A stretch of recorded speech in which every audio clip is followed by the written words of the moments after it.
everyone. This is India Decides and I'm Maria Shakil. The big battle for India has begun. Both the BJP and the Congress have finalized their alliances, a factor that could play a decisive role in determining the ultimate winner. The alliance arithmetic and chemistry are being analyzed. As of today, as the nominations for the first phase saw several political bigwigs enter the race, it was also the day BJP announced it will go solo in Punjab. Last week, after weeks of seat-sharing talks, the BJP and BJD have decided to go separate ways in Orissa. India Alliance, which began on a strong footing last year, was seen to be unraveling with important partners such as the Trinamool Congress and JDU parting ways and many discordant notes such as the alliance partner, the CPI, fielding a candidate at Wayanad, where Rahul Gandhi will be contesting again. Aam Aadmi Party and Congress have mutually agreed to fight separately in Punjab. The strong show of unity visible last year has now faded, even though the alliance has managed to seal deals in important seats and important states as Uttar Pradesh. Exodus of several big leaders from Congress and alliance partner in JDU has been a setback for the Congress. The BJP, on the other hand, has been quietly working on seat deals with various smaller parties to strengthen the NDA bloc in order to ensure that they appear to be of a bigger umbrella. The BJP has also entered into a deal with Chirag Paswan in Bihar, though that has upset his estranged uncle Pashupati Kumar Paras, who quit from the union cabinet. In South, the BJP has been unable to stitch together an alliance with a major political force after talks of alliance with the AIADMK did not go through. Jury is still out on how much of vote transfer will it really ensure between the Samajwadi Party and the Congress after the failed experiment of UP ke Ladke in 2017 assembly polls. The Mahavikas Aghadi tensions in Maharashtra is still continuing. So as of today, how are the alliances stacked up? That's our debate on India Decides. Joining me on the show, Salman Soz, National Spokesperson of the Congress, Nalin Kohli, National Spokesperson of the BJP. We have Aditi Fadnis, Senior Journalist. Nalin Kohli, Mahayuti is still taking shape. No alliance with Akalis, no alliance with BJD. How will NDA cross 400? First of all, we never had an alliance with the BJD. There was an attempt to have an alliance. Second, we had the alliance with the Akalis ended long back. Again, there was an attempt to explore whether there can be an alliance. There was never an announcement that there would be an alliance with either of them. Mahayuti is a different situation. We already are in an alliance. There is talk about how the seats have to happen. So there's no breakdown of alliance. And the BJP has tied up with several other entities or political parties. So I think as far as an alliance is seen, the NDA, primarily the BJP with other parties, is in a very strong and what I would call the pole position electorally. The Congress party, on the other hand, spoke of an alliance, announced a so-called India alliance or a India bloc, depending how you call it. And that has unraveled. Partners are no longer partners. The Trinamool Congress has bluntly told the Congress it would be reduced to less than 40 seats, take 2 seats or 3 seats, and finally put up candidates in all its seats without giving a single one to the Congress. The left front and the Trinamool Congress was peeved with the Congress party to have a sort of an understanding with the left front. They have also rejected the Congress party, in fact put up a candidate, Annie Raja, against Mr. Rahul Gandhi in Wayanad, basically saying that your seat is actually Amethi, go back to Amethi, why are you in Kerala? So I think the Congress party is on the defensive. They've tied up with the Samajwadi Party, they've tied up with a few more entities, but the national bloc that they were speaking with was a non-starter beyond a cup of tea and never took off the ground politically. Tomorrow, the first phase nominations end, Salman Soz. How do you look at your own position, the India bloc position? Is there an India bloc or is it more of a mirage?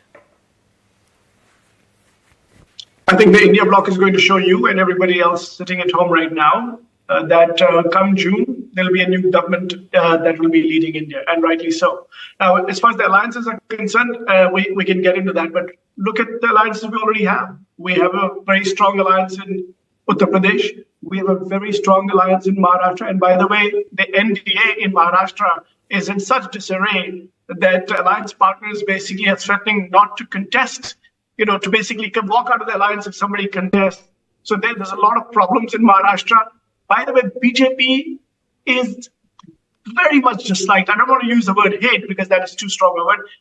Very much disliked in Maharashtra. You will see the tables turn in Maharashtra in a way that must be giving jitters to some people from the nearby state of Gujarat. As far as Bihar is concerned, again, they had to beg Nitish Kumar to come back, and in trying to, look what they've done with the family of Ramvilas Paswan. First they worked with his brother, now they're working with the son. So they're basically, BJP is a very malign force. They go after family members. They divide family members. So they will, to gain power, they'll do whatever it takes. But they're not going to, in Bihar, they're in trouble. In Tamil Nadu, they had an alliance with the AIDMK, finished, no alliance there. In Delhi, now the Aam Aadmi Party and Congress, we have an alliance, a strong alliance. In Haryana, we have an alliance, and you will see in Haryana, we're going to get more seats than these people are. In West Bengal, there is not an alliance, but the Trinamool Congress is very much part of the India alliance. Even though, for strategic reasons, we may not be contesting together. In Punjab, we are doing the same thing, even though Aam Aadmi Party is part of the India alliance.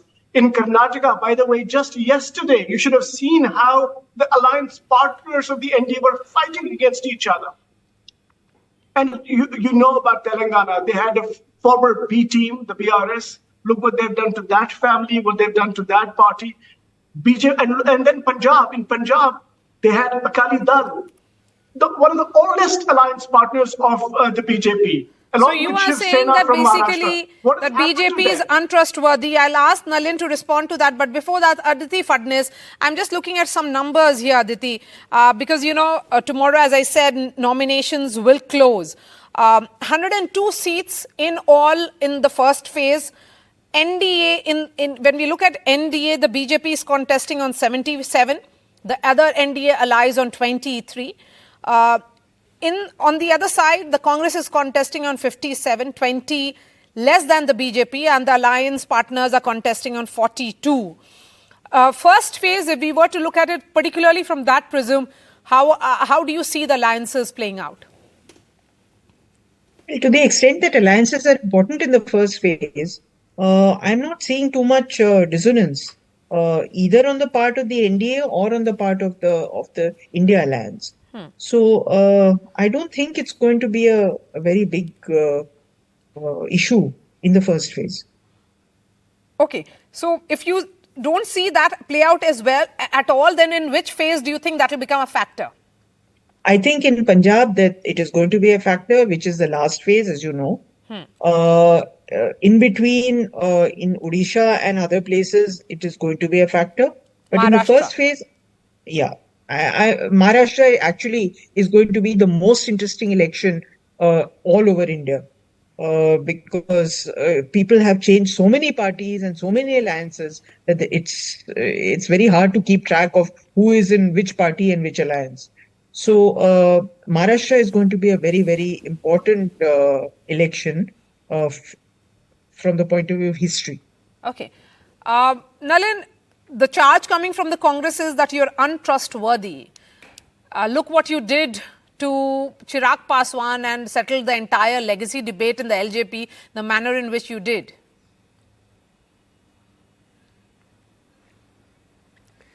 Maria, I often believe that when substance is lost, adjectives creep in. And that's why a person will start building a narrative with adjectives. Strong, weak, negative force, divide family, sort of descriptors. Let's come back to this. A family-based political entity in relationship with other family-centric political entities is talking about divisions of family. There are two political sort of entities or models in the country. Family-centric, family-based. What is that? That is that a single first family will determine the fate of the political entity, directly or indirectly, either by the person from the family or their chosen one. Now that's one model versus a non-family centric party or an ideology based party.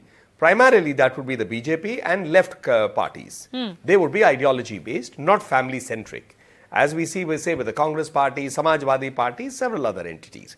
Now I'm not saying one is better or worse. These are the two models. Now let's come to the fact of, say, Chirag Paswanji. Chirag Paswanji, throughout the period that he also contested against the BJP or the JDU in the last election, kept saying, I'm the sort of Hanuman of Prime Minister Modi. His relationship was live. There was a political understanding with his uncle. That relationship live has translated into alliance. And there is no such thing as Nitish Kumarji or the BJP had to beg with each other. This beg with each other happens only where there is a lord in a family and the other people know that my talent has no value because I'm not born in the first family. So I need the grace of the first family to make it anywhere. So, these are the models. So I think Salman is entitled from his party's perspective to come out with this narrative. As far as I see it, there is no India alliance. The India alliance is an understanding between respective parties at a state level. At the national level, they were a cup of tea. Let's meet over a cup of tea, get together, and why not? Political parties can meet, political leaders meet. But they wanted to project a grand alliance. Forget about a grand alliance. There is no alliance. Okay.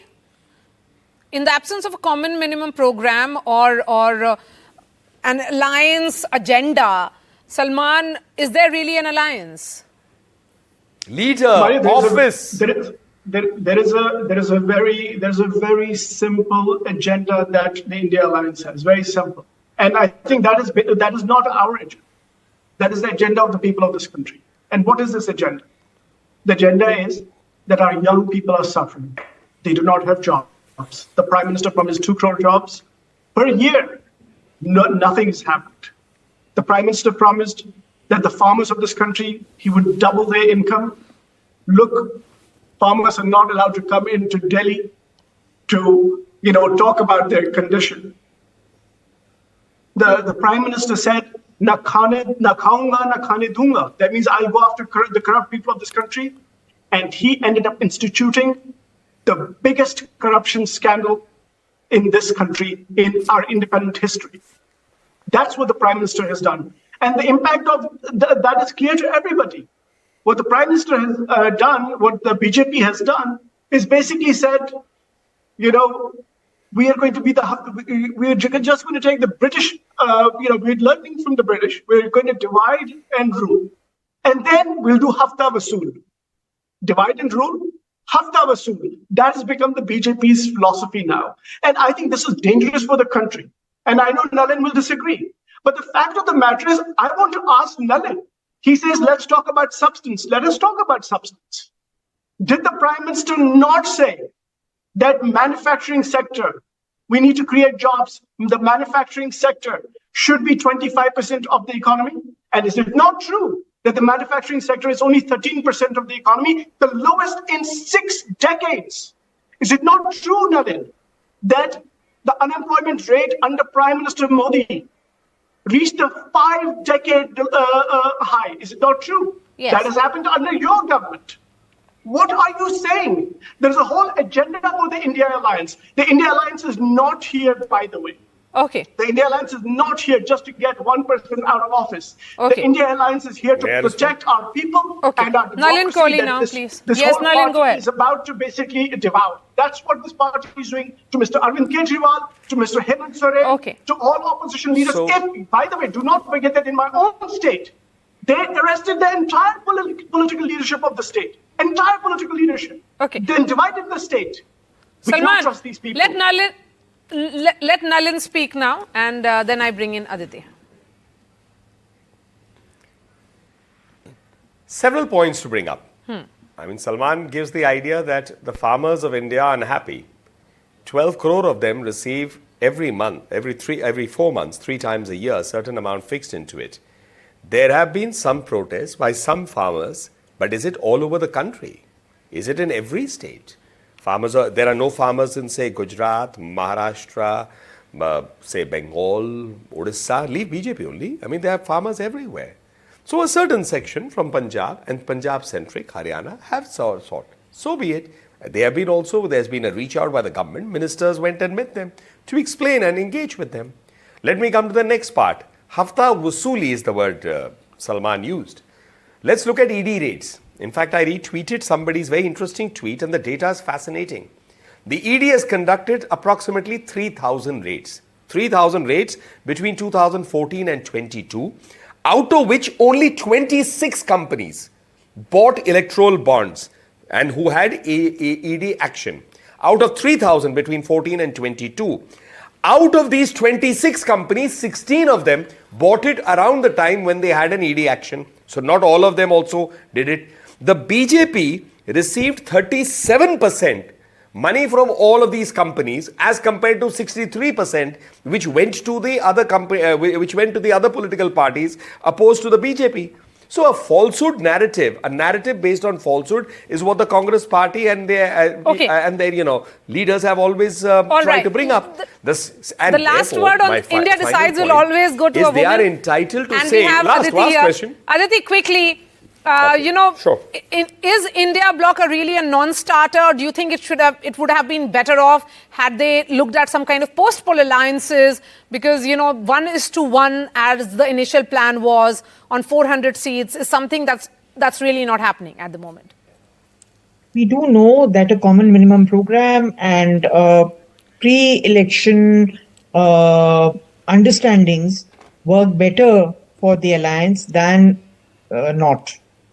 There is no common minimum program, there is no alliance, there is no talk, but there is some sort of a tacit understanding that all the parties of the India alliance will not consciously try to hurt each other.